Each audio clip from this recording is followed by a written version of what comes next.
અહીંયા આગળ શૌનકજી ઉભા થયા છે, સુધજીને સવાલ કરે છે, પ્રભુ નવા કલ્પમાં નવા બ્રહ્માજી જન્મ્યા, હજી બધું નવું નવું હતું, અને એમાં સપ્તર્ષિઓએ બ્રહ્માજી પાસે આવીને બ્રહ્માજીને પ્રશ્ન કર્યો કે અમારે પૂજા અર્ચના કરવા, અમારે ઈષ્ટદેવ બનાવવા, અમારે કોની પૂજા કરવી, કોને ઈષ્ટ બનાવીએ, કોને શરણે જઈએ, કોની આરાધના કરીએ, કોની ઉપાસના કરીએ? બહુ સુંદર સવાલ. અને આ સવાલ આપણા હરેકના જીવનમાં આવે કે આપણે ભજવા છે, પણ કોને ભજવા? અને અહીંયા આગળ બ્રહ્માજીએ બહુ સુંદર વાત કરી છે.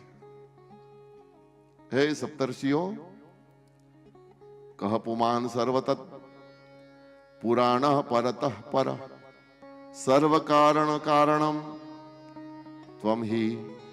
આ સંસારમાં સર્વ કારણનું પણ કારણ, પુરાણનું પણ પરમ તપ. એવમ દેવમ મહાદેવ સર્વજ્ઞો જગદીશ્વર. આ સંસારનો સર્વજ્ઞ દેવ જગદીશ્વર જેને કહેવાય મહાદેવ છે. પ્રસાદો દેવતા ભક્તિ, પ્રસાદો ભક્તિ સંભવ. મહાદેવ સર્વેશ્વર છે. તમારે જો સાધના કરવી હોય, આરાધના કરવી હોય, ઉપાસના કરવી હોય તો સર્વેશ્વર મહાદેવ છે, કારણ કે એના થકી જ આ સંસાર દેદીપ્યમાન છે. ભગવાન શિવની આરાધના કરો, એ જ આશુતોષ છે, તુરંત પ્રસન્ન થાય છે. આ સૂત્ર પણ સમજવા જેવું.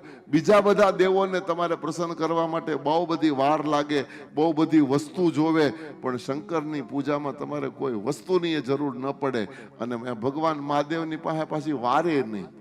તમે એની સામે ગયા નથી અને એ પ્રગટ થયો નથી. ભગવાન શિવની પ્રસન્નતા માટે સુત પુરાણી કહે તપ કરવાની પણ જરૂર નથી. આ તો આરાધનાનો દેવ છે, આ તો પૂજનનો દેવ છે, આ તો સ્મરણનો સંકીર્તનનો દેવ છે. સંક્ષિપ્ત તત્ર વહસારમ સાધનમ પ્રભવિ શ્રોત્રેણ શ્રવણ તસ્ય વચસા કીર્તન તથા. ભગવાન શંકરની તપ કરવા જવાની જરૂર નથી. શ્રોત્રેણ માત્ર શિવ પુરાણ સાંભળો, કલ્યાણ. શ્રવણ વચસામ કીર્તન, તમે તમારા મોઢે શિવના ગુણ ગાઓ, તમારું કલ્યાણ. અરે ગુણ ના આવડતા હોય તો નામ સંકીર્તન કરો, કલ્યાણ. મનસા મનનમ તસ્ય. જો તમને આ સનાતન ધર્મની મને તમને કેટલી છૂટ મળે છે, કેટલી ચોઈસ મળે છે.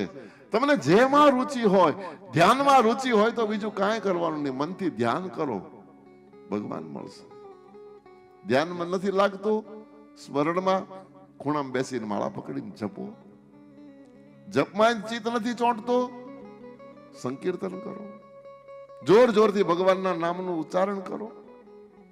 અરે ઠુમકા લગાવવાની ઈચ્છા થાય તો મહાદેવના નામે 2 ઠુમકા લગાવો, એ પણ ભક્તિ છે. કારણ કે ભગવાન નટરાજ છે, નટોનો રાજા, એનું નામ નટરાજ. કોઈ પણ રીતે એન કેન પ્રકારેણ તમે ભગવાન શિવની સાથે જોડાઈ જાઓ. પુરા મમ ગુરુ વ્યાસ પરાશર મુને સુતા તપશ્ચ સારમ સંભ્રાતમ સરસ્વત્યા તટે શુભે. એક દિવસ મારા ગુરુદેવ પરાશરજીના પુત્ર વ્યાસજી સરસ્વતીને કિનારે, સમ્યપરાસ નામના વ્યાસજીનું સ્થાન છે. તમે બદ્રીનારાયણ જો ગયા હો તો બદ્રીનારાયણ થી ઉપર 3-4 કિલોમીટર માણા ગામ છે. બદ્રીનારાયણ ગયા છે ને ખબર હશે.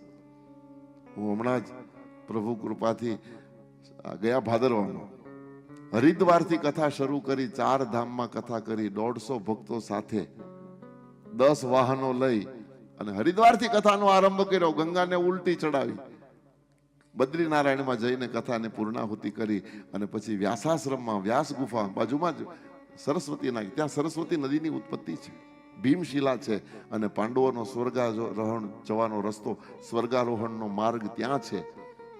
માણા ગામ અત્યાર સુધી ભારતનું છેલ્લું ગામ બોલાતું હતું, પણ આપણા આદરણીય નરેન્દ્રભાઈ મોદીએ ત્યાં બોર્ડ મરાવ્યો, ભારતનું પહેલું ગામ. પછી ચાઇના લાગી ગયું છે.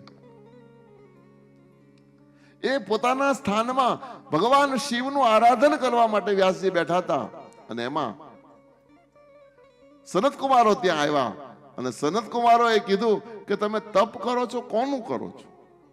બોલે ભગવાન શિવનું તપ કરવા બેઠો છો. આ શબ્દ વ્યાસજીના મોઢેથી સાંભળ્યા એટલે સનત કુમારોએ કીધું કે શંકરનું તપ કરવાની જરૂર જ નથી.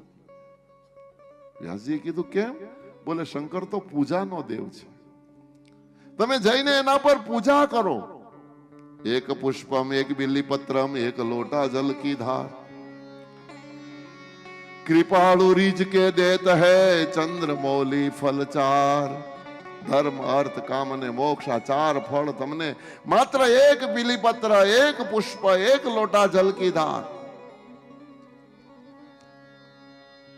ભગવાન શંકરને તપ કરવાની જરૂર નથી. નામ માત્રેના તમે સ્મરણ કરશો તો મહાદેવ પ્રસન્ન થઈ જશે.